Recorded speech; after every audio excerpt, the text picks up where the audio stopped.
What's up, everyone? Welcome into the Dear Miss Fantasy show with me, your host, Tera Roberts. This is the official mailbag show for PlayerProfiler. It is Wednesday, September 3rd. If you just heard some weird noises, sorry. I just realized that I had my mic all the way at the back of my table, and that's not effective, so I just moved it up. But I think we're all good to go now. And we're officially in week one. Oh my God, I know a lot of you have drafts going on right now because you like to wait until Wednesday so that you don't have to deal with all that player injury stuff. You get a nice, clean, clear-cut point of view there. So if you are drafting, maybe you're drafting live now and you're like tuning in to the show at the same time, ask any questions. If not, we're going to talk about week one start and sit prep. Topic, who can you trust? Because there is a lot of stuff to kind of break down with a bunch of players that have some question marks around them. So we'll dive into that. We'll do some, we'll start off with some injury news and notes as well, because I really want to talk about some of the ones that are more pressing, right? I don't want to talk about we've talked ad nauseum about the Joe Mixon and Chris Godwin, right? Okay, we know all of the long-term injuries that are starting off the season with a certain amount of time out. I want to talk about the ones who are in question for week one with those short-term injuries, or those ones that were kind of like on the cusp there. So we'll do that. And then we'll dive into some mailbag questions because you guys came through with the mailbag questions. And of course, if you have any questions in terms of things that you want to ask live on the show, feel free to jump in the chat and ask away. I'm going to jump in and say hi to the chat real quick. Hi to Amazon Pancakes. Love the name. Hey to Fantasy Football 2025. What's up? Thanks for tuning in. Oh, and then Amazon Pancakes is torn between defenses to stream. That's a good question. I was actually just about to look at defenses because I was doing my DFS player pools and going into defenses, which is a little bit different than streaming because a lot of times that's pricing dependent there. But in terms of streaming options for defense, it's going to vary because when I'm seeing like from platform to platform in terms of where you're drafting, I mean, the ADP for defenses is all over the board, right? Like I waited comfortably to the last round of my family league draft that I did on Sunday and grabbed like Kansas City's defense. You basically you're just kind of taking whatever here. I know it's pertinent news right now, but honestly, not an ideal matchup. But if you have to dig in terms of looking for streaming options that on defense that is maybe going to get you some points, there will be points scored in the Green Bay-Detroit game, but Green Bay creating turnovers actually makes them a very interesting streaming option for the entire year. They have the ability to put up points in terms of getting turnovers, sacks, all that good stuff. So they're an option there. Miami's defense is also interesting. Playing against Indianapolis, Daniel Jones, always good for some turnovers and whatnot. That's good. And then Seattle is another one. I think that even though San Francisco obviously is very potent on offense, Seattle's defense, I think, showed very well in preseason. And I think we could finally be seeing that defensive turnaround that we kind of expected them to be under their coaching staff, very defensive minded. And so maybe we could lean into that because they did look much improved here. Much improved here. Jerry Nelson commented, Cardinals defense, picking apart the Saints this year. Yeah, that's another good one as well. And then Amazon Pancakes said, grab the Rams defense and thought about the Packers or the Patriots. Patriots is also a fine option. I think Rams defense is okay. The thing about that one is it's got a lower point total. I think it's like 44.5. Now, granted, there are not any massive point totals in terms of going over 50. Everything's kind of flat this week just because it's week one. But at the end of the day, the Rams defense is another defense kind of like the Packers where you can put points up on them, but they're a defense that can actually score points, right? Just because they've got those aggressive linemen, Jared Verse. It's something that they can actually do to, show pretty well from a fantasy perspective. So I'm in on them as well. But before I dive into some more questions in the chat, and feel free to go ahead and drop those in there. Wanted to go over some quick news and injury notes stuff right there. We're starting off week 1. So obviously, again, we're talking about guys that we want to pay attention to, particularly for week 1, not for draft purposes, because most of you listening to this, unless you're listening live and drafting right now, you'll be done with your draft if you did a Wednesday draft by the time you listen to this. So I'll start us off with a fun one. Stephon Diggs, Mike Vrabel said, I think it was yesterday that he said this, but said as of today, he'll be out there. We heard that there's not going to be a snap count on him. That was the key that I was looking for, because I knew he was going to be out there, right? We all knew he was on track to start the season. It was a matter of how much of a workload they were going to give him to begin with. So to hear specifically that they're not going to have a snap count on him, thank you so much, guys, for sharing that. He's a flex option. Kenneth Walker, there's been news around foot soreness for him, and that's kind of made people turn their eyes a little bit to Zach Charbonnet, because obviously that's a fun handcuff. And I like, a lot of times people like to think of Charbonnet as having some kind of standalone value, although I think Walker is really the dominating force in that offense. But again, it was concerning because we didn't see him in preseason at all. Sounds like he's on track. No issue there. Strong play at RB2. Jauan Jennings, calf injury, definitely more so contract injury there.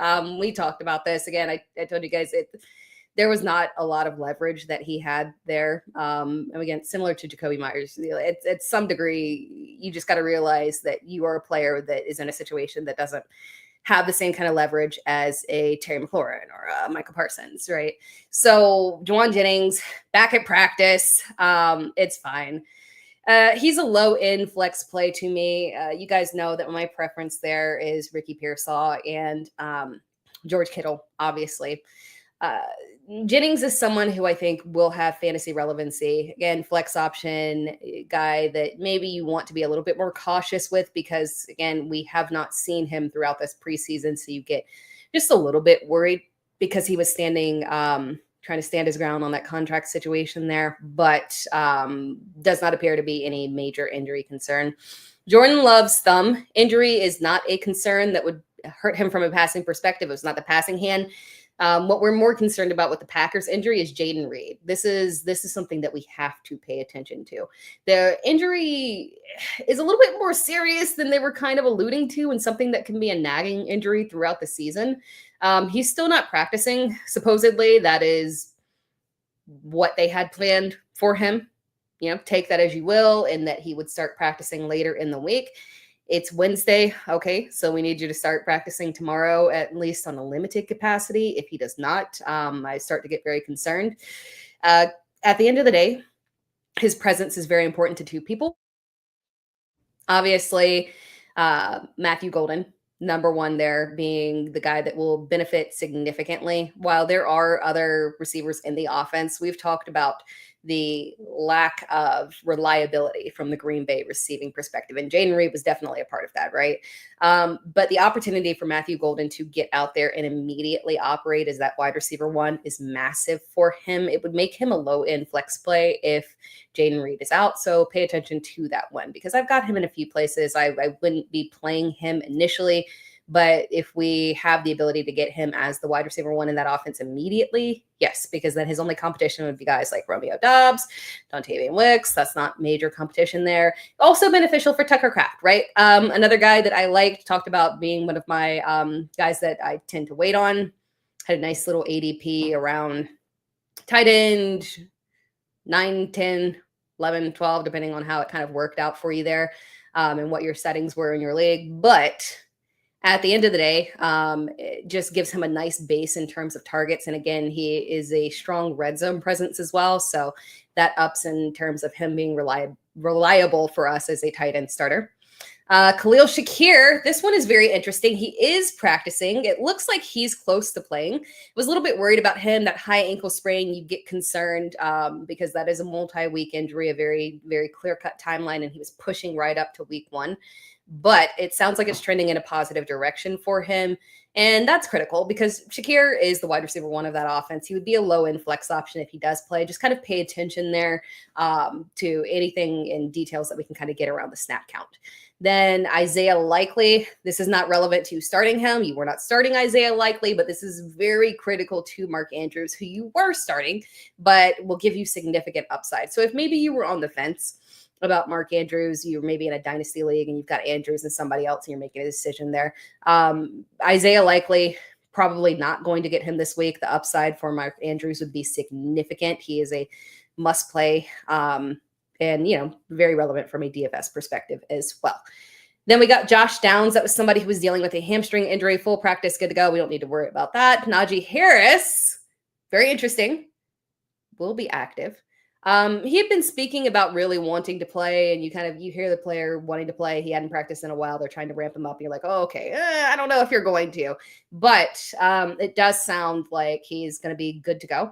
Now, to what capacity? That we don't know. I would still operate as Amari and Hampton getting the majority of snaps just because of the significant time off that Harris had. But it's good to see him out there on the field, especially after such a weird injury, fireworks injury. We know how those can often go for football players. We got one very specific reference of fireworks injury there. So I'm at least happy that it has not been a major issue for Najee there. So again, the only thing that I want to caution you about Najee, because, if he does have a limited workload and we see Hampton operating, let's say like a 70-30 split or a 60-40 split, I do caution you that just because we have not seen Najee, just be careful that you don't take the week one split as gospel, because it could be part of a ramp up strategy for him because of the lack of plays. So just keep that in mind, because it was a significant break there that he had for the injury. Darnell Mooney limited. That's critical. Pay attention to that. Obviously, Mooney has significant upside. I love the matchup there. So if Mooney were active, he would definitely be a low-end flex play. Someone that I would like to be able to put into my fantasy lineup in deeper leagues. But if he is not active, obviously that just kind of pushes aggressive target share towards Drake London, makes Kyle Pitts more relevant. And then if you're in super deep leagues or looking at DFS, Ray McLeod would be somewhere that you could go as well. Shout out to my Clemson buddy. I always point the wrong way. Shout out to my Clemson buddy there, Ray McLeod. All right, let me answer a few more questions here before we dive into more of the mailbag questions. I see you guys in the chat. Let's see. We got here from Razzie820. Hopefully I see you. Oh, I'm not. I won't be on the Yahoo Sunday show this year. There were some changes. I will be live. I haven't talked to you guys about my schedule this year. Probably should have done that. But one thing I'm going to do that I have done a terrible job at in the past is I have a link tree on all my social media sites, and one of the links in there is an actual calendar that shows all the times that I will go live throughout the entire week. So on Sunday, I will be live in two places. I will have I think it's a 10 a.m.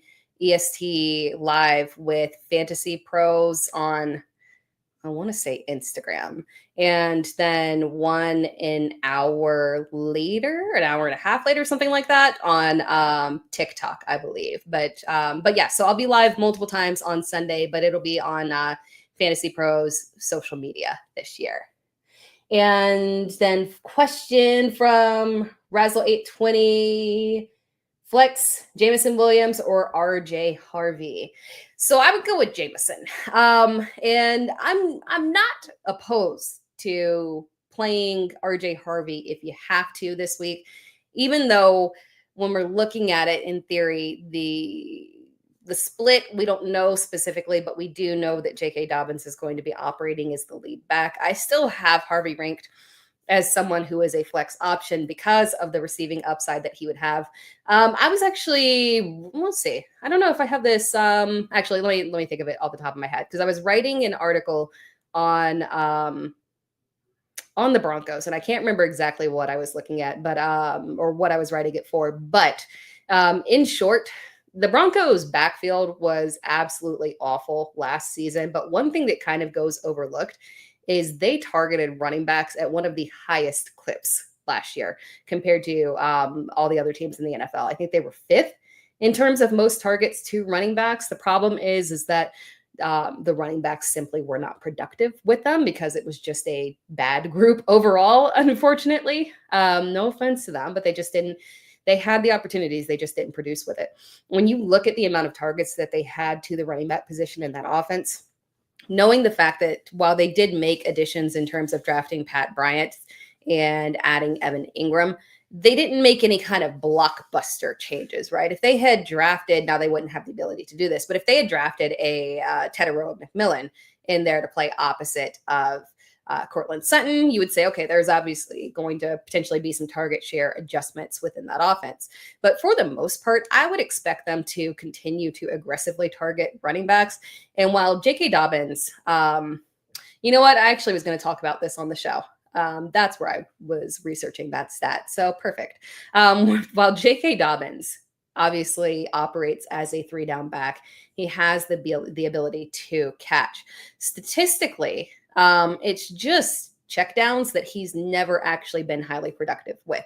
Like if you look at his receiving stats from a year-to-year basis, last year was the most, and there's reasons for that. Obviously, the injuries to him has kind of limited the upside that he's been able to have from a receiving perspective.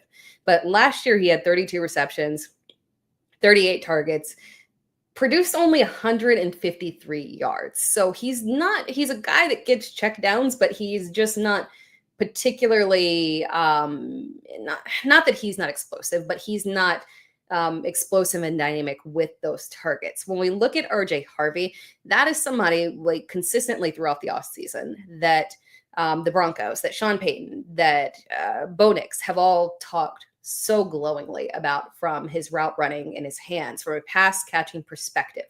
So I expect them to utilize him in creative ways, get those targets to Harvey because they know what he can do in the open field is just so much different than anybody else that they have on the team. So I think that if he can take that target share that they had and were wildly ineffective with last year and translate that, that's the vision, right? That's the vision that we want for him to be that Alvin Kamara in the offense, right? So for right now, just give it a week so we can see if you have the ability and you've got a stable player like Jameson Williams, start him because you know that there's a certain level of floor and upside. And the matchup again with Green Bay is expected to be bountiful in terms of points. So it's a safer play than seeing what kind of role Harvey has within the offense. So you have the luxury of not having to deal with that. Harvey could pop off in week 1, but avoid it if you have the ability to with a guy like Jameson Williams. From Shorty, I picked the Packers defense in the draft, but how easy the 49ers schedule, with how easy the 49ers schedule is this season, are they a better option, especially with the Packers tough week 1 matchup? I don't mind the matchup so much because the Packers are a team that it's gonna be bountiful in terms of points. But again, I talked about earlier in the live that I'm comfortable with it because of the fantasy points that they can score from creating turnovers and having impact plays. So I'm okay with starting them in week 1. If you want to pick up the 49ers, because it is a good schedule, right? If you want to pick up the 49ers and go that direction, I have no issue with that. Either one is fine for me. In terms of rankings, the way that I have them right now, San Francisco is significantly higher this week. So if you're going apples to apples, I've got San Francisco ranked right now as my 7th overall defense. So I would head that direction. From Fantasy Football 2025, a start-sit question for week 1. And the question is Tyrone Tracy or JSN in my flex spot? JSN for sure. I don't hate Tyrone Tracy Jr. this week. I'm pro-ish Tyrone Tracy Jr. Particularly over Scatabo because Giants are going to be playing from behind. That benefits Tracy from a receiving perspective. That's what he's excellent at. I just don't think there's going to be, especially when you just, not only this week, but just in general, when you look at the schedule for the Giants, they're just going to be playing from behind. It's rough, and I think you don't want, from a rushing perspective, the upside, it's going to have to lean towards Tyrone Tracy. But again, that said, JSN, absolutely 100%. For me, he is ranked. Let me see how quickly my internet can update and get my wide receiver rankings. He is ranked as my wide receiver 13 this week. It's an absolute must start for me, even though I do like Tyrone Tracy. From Armando Hernandez, who would you start? Amari Hampton or Henderson in week 1? That's perfect because we were just on the subject of Amari Hampton and Najee Harris. I do have Amari Hampton ranked higher, and it's tough, unfortunately, because from a matchup perspective, now granted, I do think Vegas's defense should be a little bit better this year, and so the matchup for Henderson isn't a 100% layup.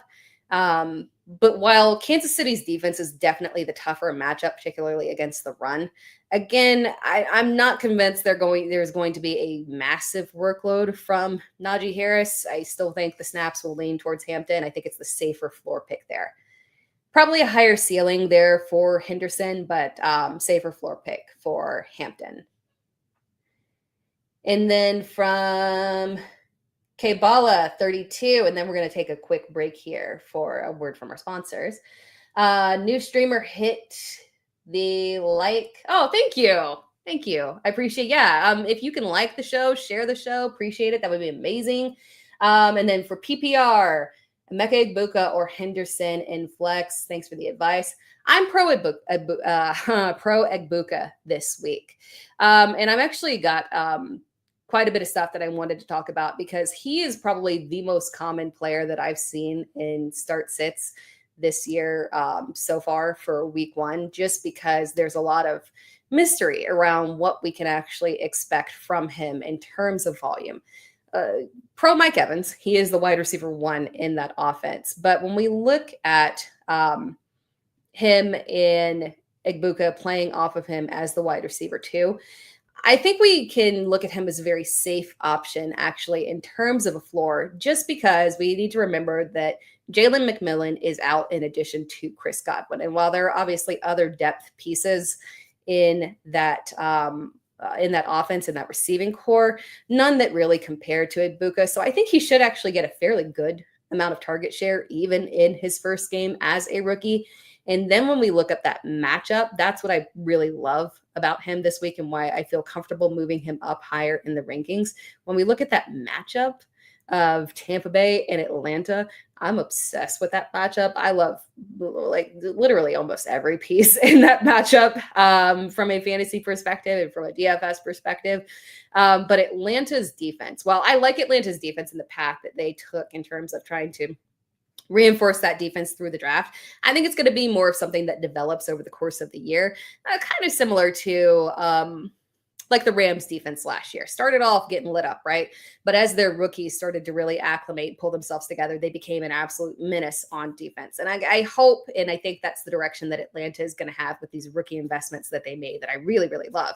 But to begin the season, I think they're going to be the same level of exploitable that they were last year. They gave up bountiful points to opposing wide receivers. So I like Egbuka this week in week 1 as a flex option over Henderson, just because while Henderson, again, good ceiling potential, I would just rather go ahead and avoid the committee situation there if you've got a guy like Emeka that is going to have a certain level of targets. All right, before we move on, because we've got a lot of comments from the chat, and then we've got mailbag questions as well, I am going to do a quick word from our sponsors here. We'll be right back. We'll be right back after this. If you play in Dynasty, you need Dynasty Deluxe, our premium package for Dynasty Leaguers. We rank over 300 players, updated every week, all year long. And there's a win now mode and a rebuild mode with Superflex and tight end premium controls. and a Dynasty League sync, where you can say, sync down all of my sleeper teams, all my FFPC teams, and then you can browse around your leagues for who has needs, and then you can use our trade finder to see what kinds of trades are happening in leagues that are similar to the one I want to do. Then you can analyze trades using our trade analyzer, which balances the lifetime value, which includes pick values out to like 2028. All of that plus the rookie guide $25 value is included. So if you're just in one Dynasty League, Dynasty Deluxe is well worth it. And use your host's promo code, and you can bump up to all in and get $25 off. By the way, your host promo code is super simple. It's Tera, Tera. They made it super easy. You can get the Dynasty Deluxe package, the all-in package. If you use my promo code, you get $25 off. There's a lot of packages for Player Profiler. I actually was just using the DFS tool, which is pretty cool because I like using tools. DFS is more fun when you get to play around with lineups and experiment. And I was working on that today, so that was super fun. So you can use my promo code if you want to get any of that. But jumping back here to the chat and the mailbag questions here, I'm going to jump back to the chat in a second, and I'm going to get in a mailbag question here. Let's see. I think I'll start us off with one because we've been on the TreVeyon Henderson train, right? And again, in addition to, I talked about Emeka Egbuka being one of the most common start sit questions for me this week when it comes to those kind of guys that we're feeling like, okay, they've got upside. We've got a lot of hype around them. Do we trust them to start them in week one? These rookies that we've got a lot of question marks around. And TreVeyon Henderson pops up just as much as anybody. So I got a mailbag question from Jerry Nelson at FedEx 595. Pacheco or Henderson in PPR? I'm not sure how not sure how Henderson will be in his first NFL game. I like this question because I actually have this decision to make in a dynasty league between Pacheco and Henderson. So I will answer this in my stance on this from a personal perspective as well as what I'm actually doing. The question that we're having here with all of these is, are we willing to risk it all with Henderson in week one? And Henderson, obviously, when we look at him, he is the higher upside play. But spoiler alert, between Pacheco and Henderson, I would go with Pacheco. I have Pacheco rank just a tiny bit higher because, again, we're feeling solid on him again as the lead back. And one thing that we underestimate with Pacheco in this offense is the fact that he did operate as a 3-down back before he went down with the injury, and then everything went sideways. And when he came back, he just really didn't look like himself. And that happens. I give grace to running backs who come back from major injuries, like, breaking something. He did the best he could, but it's often that we see those dips in performances. He's far enough removed from that. And everything that we're hearing out of him is that he's back to the pre-injury form that we saw before. So he's a very solid floor player here. And I like the matchup here in terms of him getting good volume, and especially with the thought process that they might lean on the ground game. Excuse me. They might lean on the ground game a little bit more this week because we've got Rashee Rice out, but we also have Jalen Royals dealing with an injury. So they're oddly thin in that receiving core, considering the investments that they made. I'm kind of curious as a whole to see how they utilize players outside of Xavier Worthy and Hollywood Brown, who I believe would step up to that wide receiver 2 role, but they need something else, right? They can lean aggressively on Travis Kelce, but I'm thinking that running backs might be pushed a little bit more into the pass game. So that can also benefit Pacheco as well. But when we're looking at Henderson, he's such a tough one for me to rank this week in terms of being a flex option because it's very situational of who you're bumping him up against. If you're bumping him up against a player that offers a more stable baseline, then you got to go with the more stable option. If you're bumping him up against a player that is another high risk option, like if you were comparing a TreVeyon Henderson to an RJ Harvey, that is a situation where I think you lean towards Henderson because as a running back, he is a low-end RB2 this week because of his receiving upside and the fact that his committee is not as ambiguous as the other rookie committees, right? We'll put Amari and Hampton aside just because at this point he's leading that backfield, especially with Najee coming back into the role. We don't know exactly what kind of level of snap count he'll be on this week, just because it feels like a fairly quick turnaround from when he returned from practice. But if you look at RJ Harvey, you look at a Caleb Johnson, right? You look at a Cam Scatabo, right? When you look at TreVeyon Henderson, you can just automatically expect a 50-50 split.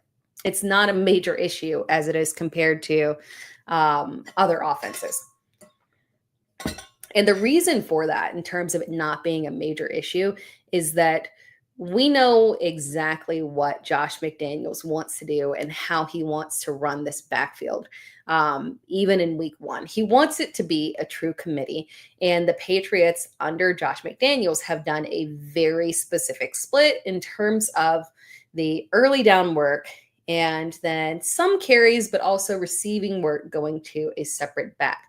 So when we're looking at Henderson, we know that he is going to have the opportunity to be on the field in a split capacity, in a 50-50 capacity, and have that receiving upside. So provided that you're not playing in a standard league, if you're in at least half PPR, you should at least get a nice baseline level of some receptions there. So it's not going to be a situation where the split is like a 40% split and you get kind of panicked and it doesn't end up the way that you want it to. So for me, he's kind of got a nice baseline of like double-digit fantasy points in PPR to feel comfortable with. It's just a matter of whether or not he can get a touchdown. So I'm not opposed to starting Henderson in general. There are situations where I can lean into it, but when you have a back with a known lead back role, a 3-down role, you just go ahead and lean into that. So bumping up Pacheco against Henderson, that is where I would lean to. Now, if you're looking at another situation, we had a mailbag question from Anonymous Citizen at Anonymous IA on Twitter. Week 1 flex spot, choice between a wide variety of options here. TreVeyon Henderson, Matthew Golden, Stephon Diggs, Calvin Ridley, Isiah Pacheco, or Travis Etienne. There's a lot going on right here. So, I mean, we can break it down in terms of looking at all of these players. We've got the rookies with the unknown volume in Henderson and Golden. Again, if you're putting Henderson and Golden next to each other, as of right now, I would lean towards Henderson just because I feel like the Packers could lean more heavily on Josh Jacobs in this matchup. My opinion might change again if we for sure get Jayden Reed out, but as of right now, if I were bumping those two up together, it would be Henderson. Then in this question, you've got Stephon Diggs, who again is the wide receiver 1. We did get confirmation that he will be playing in a full capacity, not on a snap count. Then we've got Calvin Ridley, who is a wide receiver 1 volume opportunity, but rookie quarterback, bad team. But the big problem with Calvin Ridley, and I'm seeing his name pop up a good bit, the problem is because on any other week, right, I would be like, oh yeah, Calvin Ridley, wide receiver 2, no problem, not an issue. High-end flex option. Problem is he's playing Denver this week, the place where receivers just go to get shut down, in a place where I think could be even more aggressive against the pass this year with the investment that they made into their secondary, massive investment into their secondary. So that's a major issue.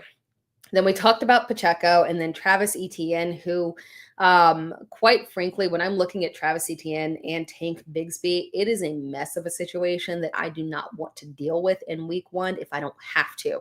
We're talking about guys that are essentially co-starters, which is so crazy to me because I feel like, going back to the draft, the discount in terms of ADP that we were getting on Tank Bigsby, who arguably should have been drafted next to a Jordan Mason in terms of a guy who was anticipating getting like a 50-50 split.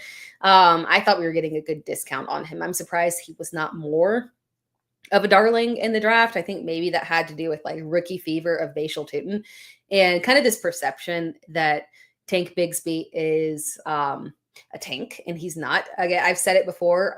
Tank Bigsby and Travis Etienne are almost the exact same size. He is not a tank. That is a misleading nickname. He's not a little back, but he's not a Derrick Henry or even a Josh Jacobs or a David Montgomery. So, and he did have pass catching upside in college. So I don't want to touch Travis Etienne if I don't have to, because I am very concerned that Tank Bigsby just significantly outperformed Travis Etienne last season. He, I won't say he outperformed him during OTAs and preseason, just because they both looked fairly good, right? But I will say that all it takes is for Bigsby to continue to showcase that he is perfectly fine from a pass catching perspective, and it could be a shutdown situation. And we know that when we look at Liam Cohen, look at last year with Bucky Irving and Rachaad White, he can use a hot hand. I think that's what he's going to do in terms of just using the hot hand. And on any given week, until somebody truly steps in and just takes that job and shoves somebody out like Bucky Irving did in the back half of the season to Rachaad White, I don't know if it's going to be that fun of a backfield. So in terms of reliably knowing who's going to have the highest upside on a week-to-week basis, so I don't want to touch Travis Etienne. Again, when you're looking at this grouping, Isiah Pacheco is probably the safest option here. I don't know if I want to risk it quite yet in terms of Stephon Diggs. I think he's a decent flex option, but again, if you have another direction that you can go with, I would go there. Pacheco is the guy that would get the edge there for me, for sure. Going to jump back here to the chat here. Thank you, Amazon Pancakes, for the positive comments. Oh, I like this question here from Shorty. How do we feel about Dak tomorrow against the Eagles? Is it worth pivoting to a streamer like Trevor Lawrence instead? I'm still okay with starting Dak. And the reason for that is that it's a volume play, right? I don't have a lot of confidence in the Cowboys' run game. Now, from a fantasy perspective, I have confidence that Javonte Williams is the lead back. Because at this point, Miles Sanders doesn't look like he's going to be a factor. He'd been dealing with the injury, right? Then we had Phil Maffa, who actually did look good in preseason. Shout out again to my Clemson boy. Actually did look good, a big-bodied running back that I think in an ideal world, if I could align the Cowboys backfield, I would say you should go with a Phil Maffa early down, and then have change of pace with Jaden Blue, kind of in the mold of what they had with Ezekiel Elliott and Tony Pollard when it was really effective. I'm saying, in an ideal world, if they could go that direction, that makes sense for them in terms of the most pop to their run offense. But it's going to be Javonte Williams in a 3-down capacity there. And they're going to want to run the ball. Brian Schottenheimer has been very vocal about the fact that he wants to run the ball down people's throats. I don't believe you can do it, Brian. You can try, but I think at the end of the day, they're going to have to throw significantly, and we're going to see good volume from Dak. So even in bad matchups early, I'm willing to forego that and just go ahead and play Dak, because if we've got aggressive pass volume, what they're going to have to do, because the run game, even if it's okay, they're going to have to keep pace with the Eagles offense, which is going to be firing on all cylinders against a Dallas defense that, lost Micah Parsons. I'm a Packers fan. I like Kenny Clark. Hopefully that will help their defense in certain ways, but overall, it was a loss for their defense significantly. So the Cowboys are going to be chasing points. There's going to be volume. And now Dak doesn't just have CeeDee Lamb. He has George Pickens too. Oh my God. And they're finally giving a little bit of something out of wide receiver 3, because it's not having to operate as the wide receiver 2. And then you've also got Jake Ferguson. So from that perspective, I think Dak is fine in terms of volume. And that's the thing about Dak. As long as he's been healthy, he has been a fine volume quarterback there. So I would still go with Dak. That said, as Amazon Pancakes said, the Eagles are going to rock the Cowboys. I agree with that one right there, unfortunately. And then I'll show your comment here again that Harvey's going to have a great year. Peyton loves him. Yeah, and I'm really excited. I think we might have, I don't know if we have a mailbag question here. I should have double checked. So just off the top of my head in terms of Dobbins and Harvey. But if not, I can talk about that at some point.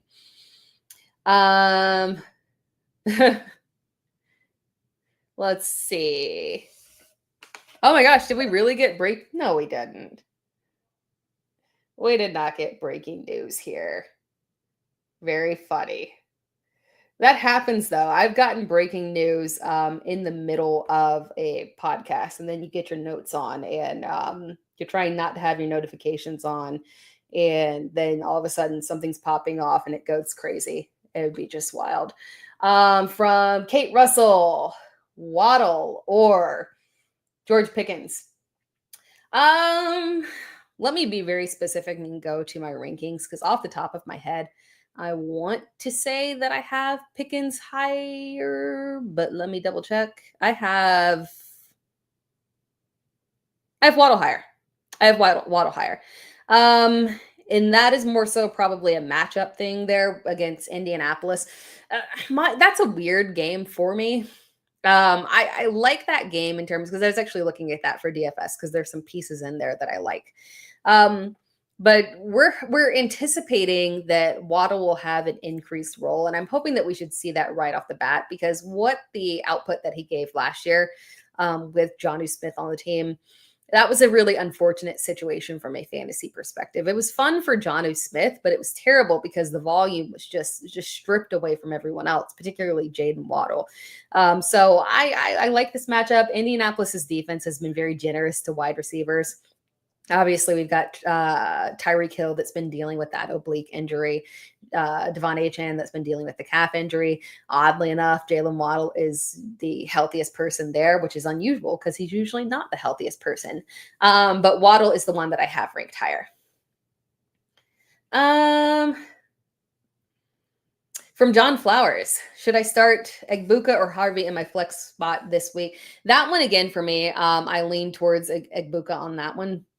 Just because, again, with him being the wide receiver too in that offense, the lack of competition that he will have with not just Chris Godwin being out, but Jalen McMillan, I think, is a big piece of that as well, because that essentially means that we'll have a very funneled target share with Mike Evans and Emeka. So I actually feel oddly comfortable with him.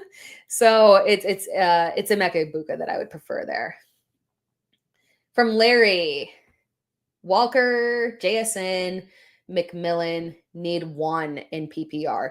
JSN, even off the top of my head, JSN is the guy that I have ranked higher there. It is close between him and Walker, but ultimately JSN is the one that I would go with there. I liked what I saw in terms of, we didn't see like a ton of Seattle's first team offense in preseason, but from what we did see, the offensive line and the depth at offensive line did look better than I thought it was going to be. I was very concerned that the offensive line was going to be a major issue.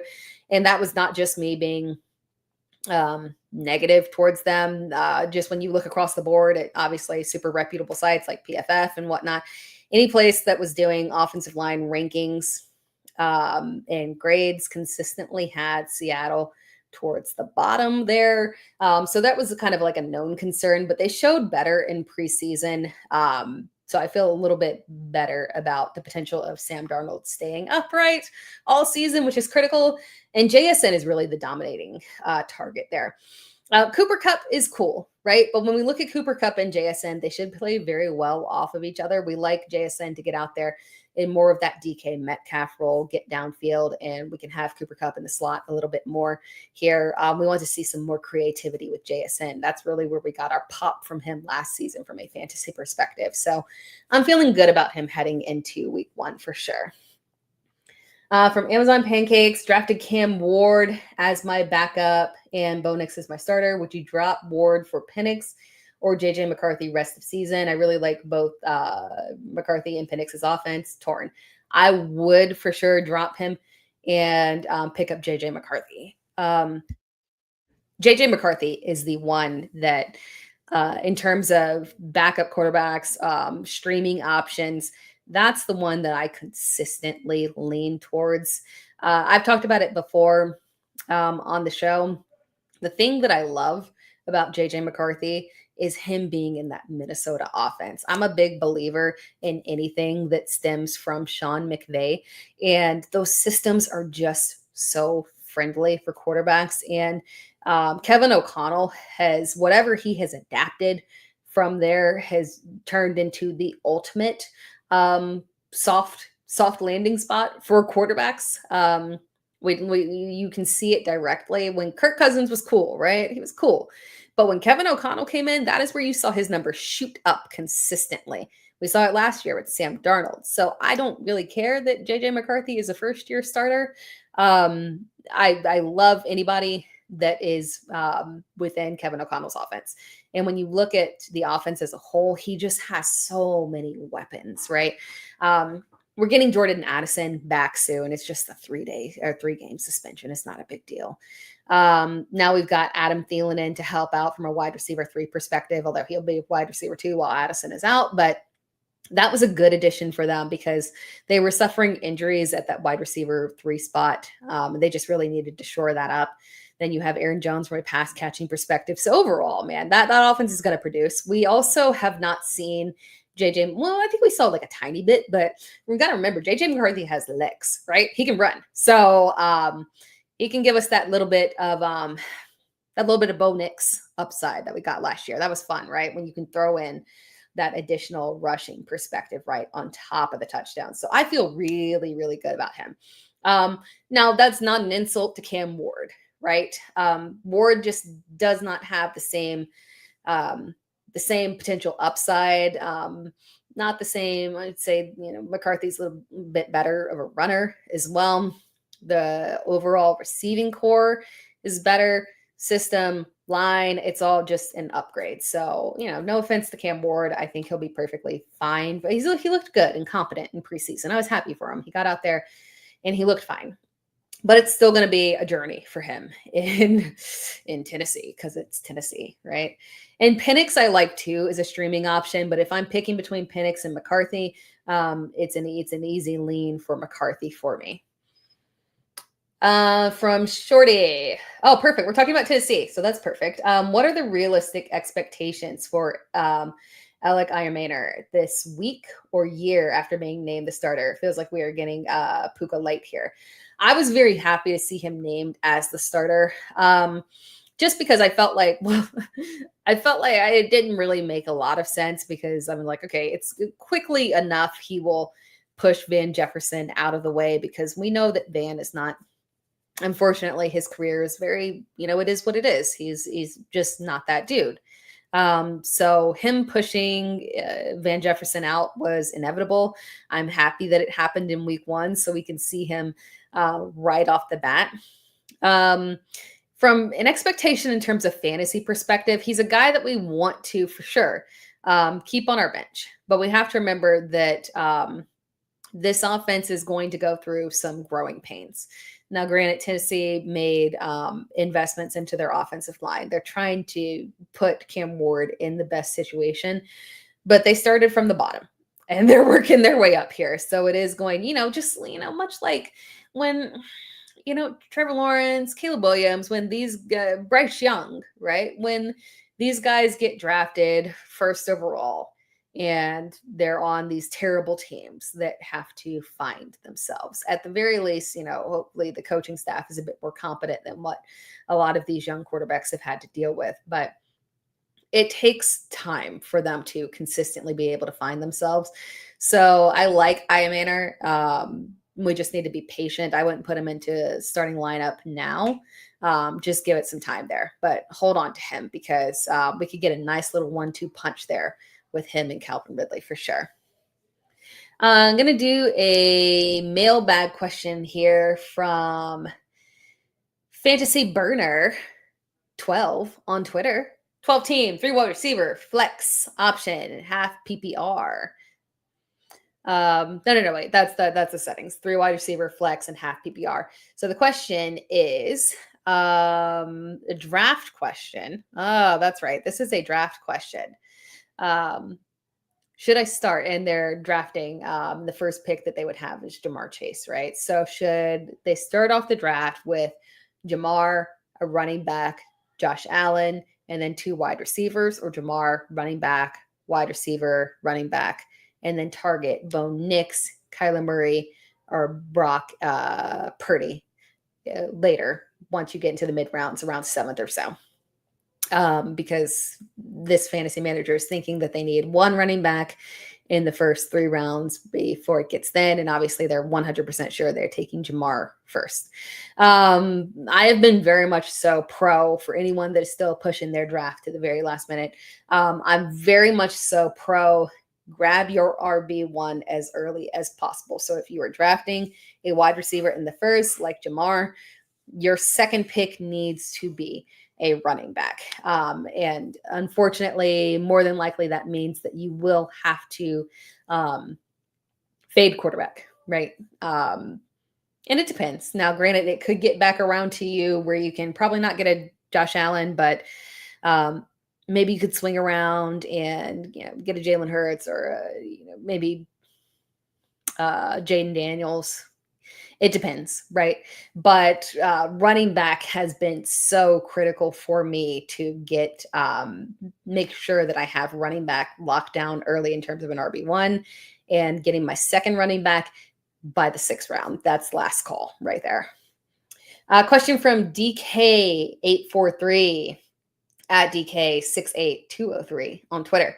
Not a start sit question, but where do you land on the Giants and Broncos backfield? And this is perfect because we've had a lot of RJ Harvey questions.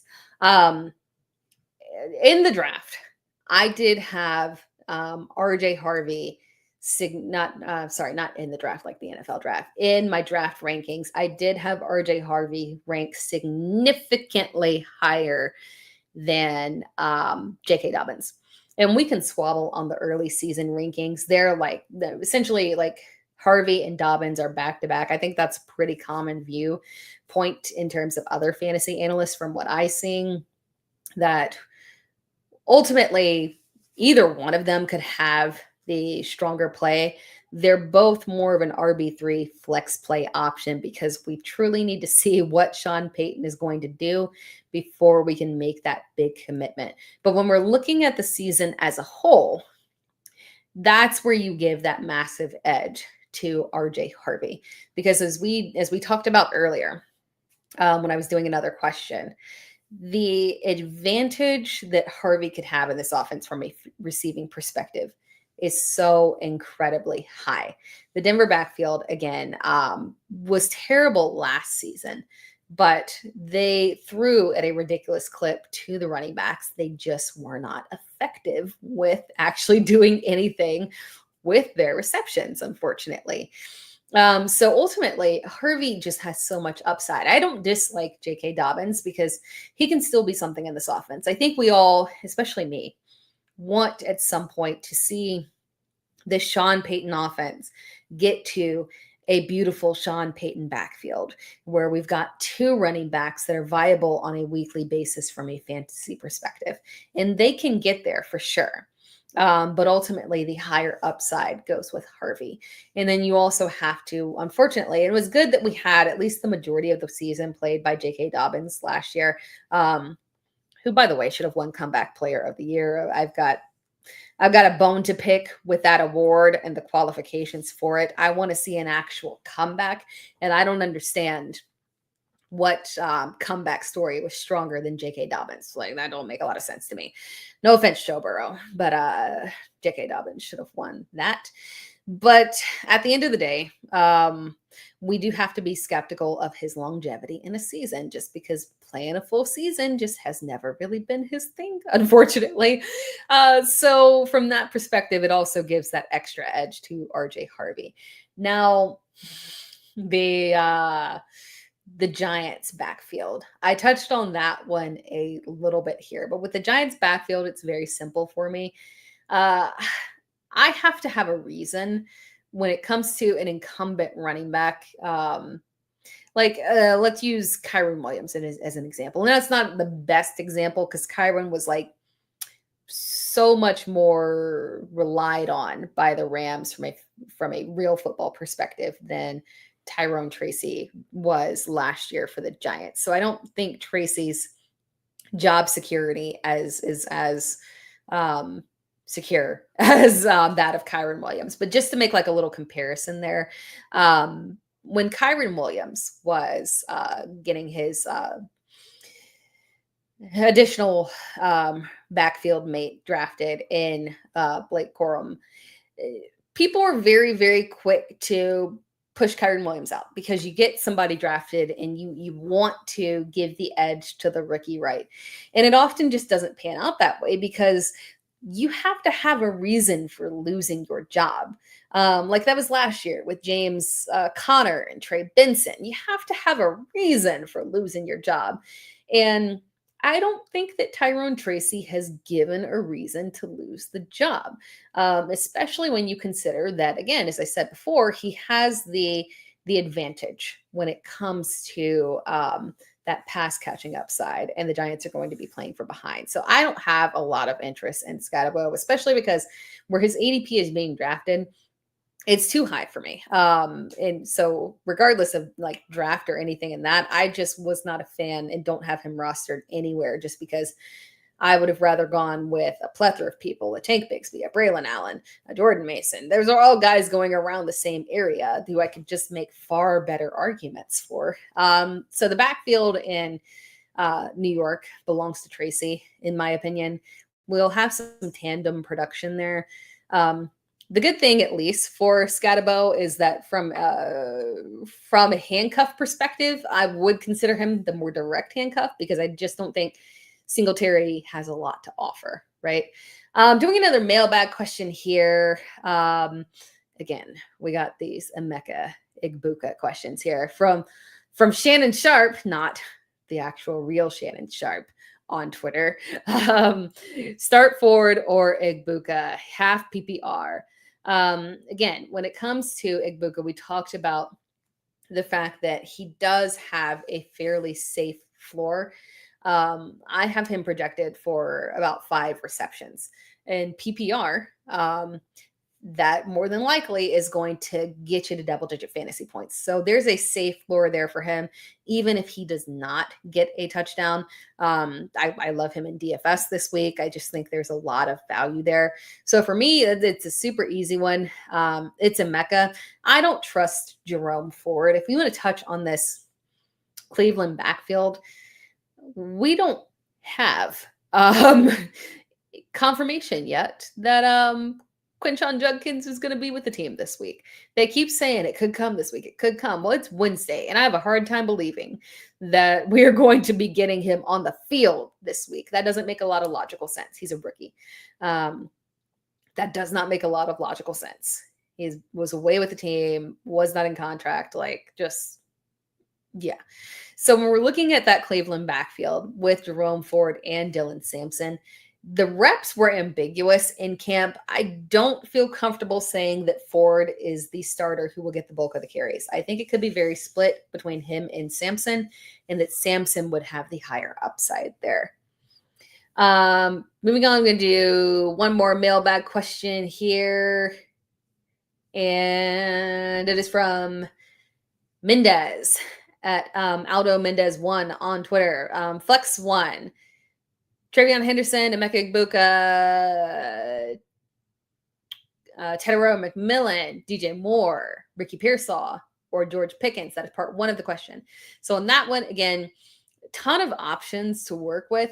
I actually have, because I've said like Emeka like 20,000 times, right? But I actually have Tet McMillan ranked higher than him this week in PPR. Out of this grouping, I would go with McMillan. I mean, there's a lot of interesting options here that you've got. You've got safety if you wanted to go with a stronger veteran presence in terms of DJ Moore. But at the end of the day, McMillan is the wide receiver 1 there. You guys know that I love Jalen Coker, and so my dreams, it's not over for the whole season, but my early season dreams of Jalen Coker season, Cokeheads is what Jalen Coker fans like to call themselves. Those dreams are crushed right now, unfortunately. But that does at least mean, while we will have increased targets for Xavier Legette, that does at least mean that I think we have like a very aggressive funnel to McMillan here. So I'm ready to see McMillan. I like the matchup again on this one in terms of volume against Jacksonville for sure. And Then the second part of this question is tight end question, Tucker Kraft or Tyler Warren. So for me, this one comes down to whether or not Jayden Reed is able to go this week. Because as of right now, I have Tyler Warren higher. But if Jayden Reed does not go, I would go with Tucker Kraft on that one. Going here to the chat, finishing out some of these questions here. Yeah, from Dennis Rodriguez. I'll show that question, even though it's painful, or that statement, even though it's painful. The Clemson versus LSU game wasn't what we were hoping for. It wasn't. Yeah, Cade, some of those balls were a little bit high. I don't know if he was just nervous or something. It's just, it wasn't it. Loss of the receiver was a major issue, but at the end of the day, that should have been a different outcome. But man, I gotta tell you, from a fantasy perspective, that LSU tight end, man, 6'7", that man can jump. Keep our eye on that one for the future. We love to look at our tight ends in college and try and figure out who the next receiving tight end superstar is for us. Let's get some more questions here in the chat. Fight Freak Clark. Hey, Tera, pick one. Flex, non-PPR, McConkey, Hall, Henderson, leaning towards Henderson. In non-PPR, I still actually lean towards Lad McConkey on that one. Definitely not Hall. I can give the edge on Hall over Henderson in full PPR. But the fact that it's non-PPR, I'm just going to go with the highest volume play and the guy with the highest touchdown opportunity. And I do think that is actually Lad McConkey there. From Andrew Burwell, would you start Ridley or Pearsall flex half PPR? That one is tough for me. I'm actually going to go to, I think I have Ridley. I don't. And that's a matchup thing. I think I talked about it a little bit earlier. On any other week, I would have Ridley higher. But given the matchup with Denver, I would go ahead and start Pearsall. I know people are like skeptical of Pearsall's production. I will say that on that one drive he had with Brock Purdy preseason, because we didn't get a lot, right? But he was targeted very aggressively on that drive, and he looked good. He's the wide receiver one here. I like Juwan Jennings, but Ricky Pearsall is my wide receiver one there. So it's Ricky Pearsall that I would start in half PPR over Ridley, given the matchup. It's matchup that is the issue there. From Nathan Neely, should I stack Dak since CD is my wide receiver one, or go with Bo Nix?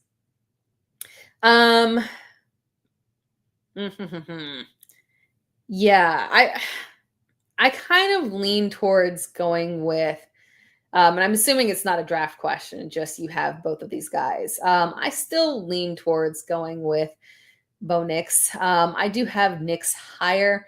How much higher do I have him?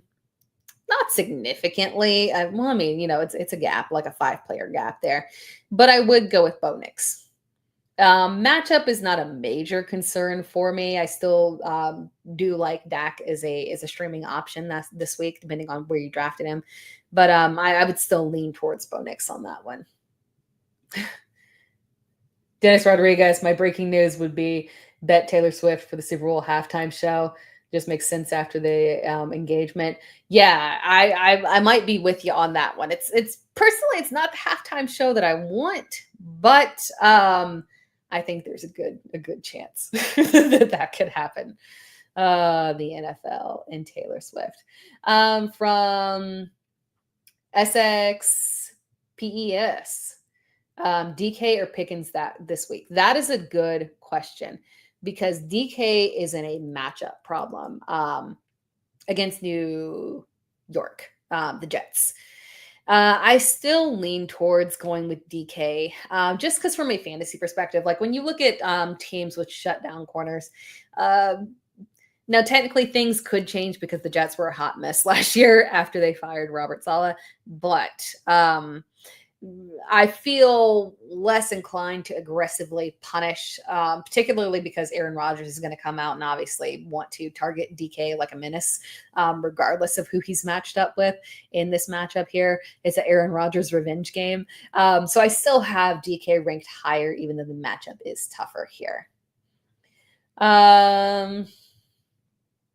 Ooh, good question here. From Amazon. If you had to pick one league winner this year, who would your choice be? It's Ricky Pearsall. That's my boy. Yeah, because I look at league winners, and technically Cortland Sutton could also qualify a little bit there. Love Cortland Sutton, but those are my two guys this year. But Ricky Pearsall is the one that I get why people are hesitant here, but you gotta remember, like, you can't fault him for the production that he had last season. One, he didn't get that preseason prep, right? Because, well, we know what happened. He was shot. And then in addition to that, he also had a hamstring injury that he was dealing with as well. So we're talking about a guy who had to come in and ramp up mid-season, was inserted into an offense where he was not the wide receiver one, and they did not intend for him to be the wide receiver one of this team. Keep that in mind. They never prepped Pearsall to be the wide receiver one last year. Their intention was to ride with Brandon Ayuk and Deebo Samuel and George Kittle, obviously, as well. And that was the core for the year. And then they were moving on from one player. Obviously, that ended up being Deebo Samuel. That was their plan. Their plan was to have Ricky Pearsall not involved last year and then elevate him and rely on him this year. So I am trusting Kyle Shanahan from that perspective. I like what we did see, that tiny little sample that we got out of Ricky Pearsall, but that's not what is driving me to believe he's a league winner. I truly believe that he was intended to be the volume wide receiver one of this offense, playing off of Brandon Ayuk, who is more of the lower volume, big play touchdown guy, right? So Pearsall, even when Brandon Ayuk comes back, I think is still going to be the better volume play in this offense for me. So it's Ricky Pearsall that I love. If we're looking at a running back league winner type, I feel like it's kind of maybe mundane to say, but Tank Bigsby eventually pushing out. And when we look at league winner, not right off the bat, I think it'll take some time to get there, but eventually pushing Travis Etienne out of the way and taking over in that backfield there. And we know how profitable that role can be in Liam Cohen's offense. I love your sleeper, though, of Amazon Pancakes, of Dante Thornton. Love him in Vegas there. Amazon is saying that that was the draft question. Chase, 3 running backs, and then Bo Nix in round 6. That's wonderful. From Dennis Rodriguez, CMC wins comeback player of the year this season. I think it's very possible. I do. Let's see. We got some more questions here, and then we can wrap things up. Almost all caught up here. Oh, I think they're slightly out of order. So if I got to your question later, I apologize. Sometimes they don't pop up in the correct order for me. A lesson to learn, 12-team PPR. Do I trade Gibbs for Hurts and Cook? I have Herbert and Braylon Allen as my other RB. I still prefer, well, granted, I guess if it was super flex, I'd obviously feel differently. That's fair value, but I still prefer Gibbs, the Gibbs side of that trade. My preference there is that Gibbs side. And the reason for that is that, and first of all, I think you're good with Herbert, just because I do expect a little bit of a bounce back season from him. Ultimately, I don't think he has that top 5 upside for sure. But at the end of the day, we did see a significant turnaround on the back half of the season there.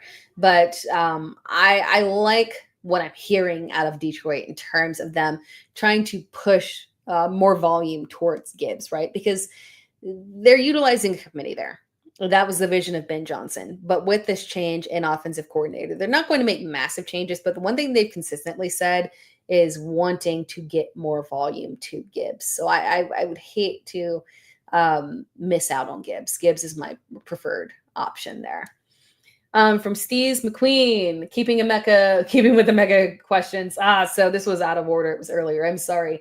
Emeka, Jameson, or Ridley in my half PPR flex. Oh man. So we're nixing Ridley out of there right away, right? I get here. I'm going to wrap things up soon. I hear a screaming child in the background that's trying to avoid a shower. But we're nixing Ridley out of this right away due to the matchup here.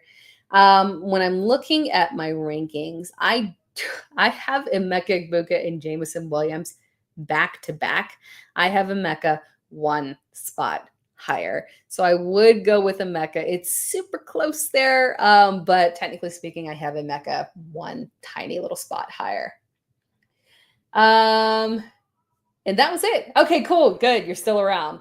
But the timing of my, there's something wrong with where the comments are coming in. I don't know. They don't show up in the perfect order for me. Something with YouTube. All right. Perfect. That was it. I appreciate you guys tuning in. We had a super live chat. I'm loving the live chat, the active chat that we've got going on here. Started last week with the chat kind of picking up here. And then we've continued it through this week. So I love seeing you guys in the chat. Keep up. And we'll be here every single week, 8 p.m.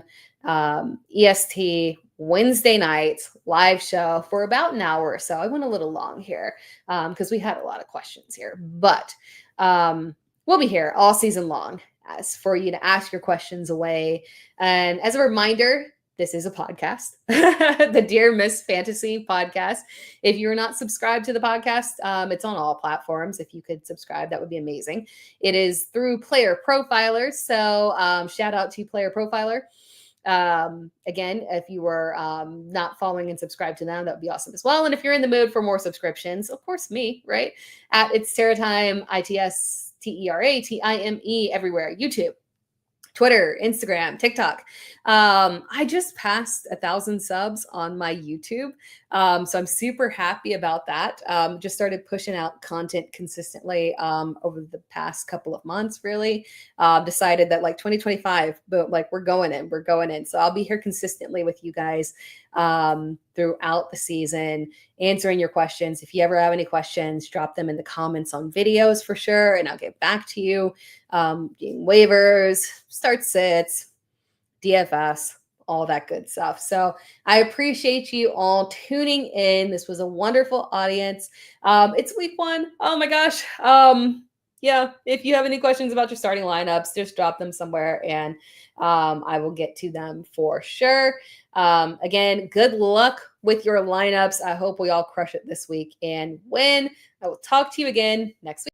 Hey, I want to thank you for being part of this broadcast. If you have any thoughts on it, leave a comment. If you enjoyed it, make sure you leave a like. And if you want to see more shows on the Player Profiler channel, subscribe to it. That's how we know you want more.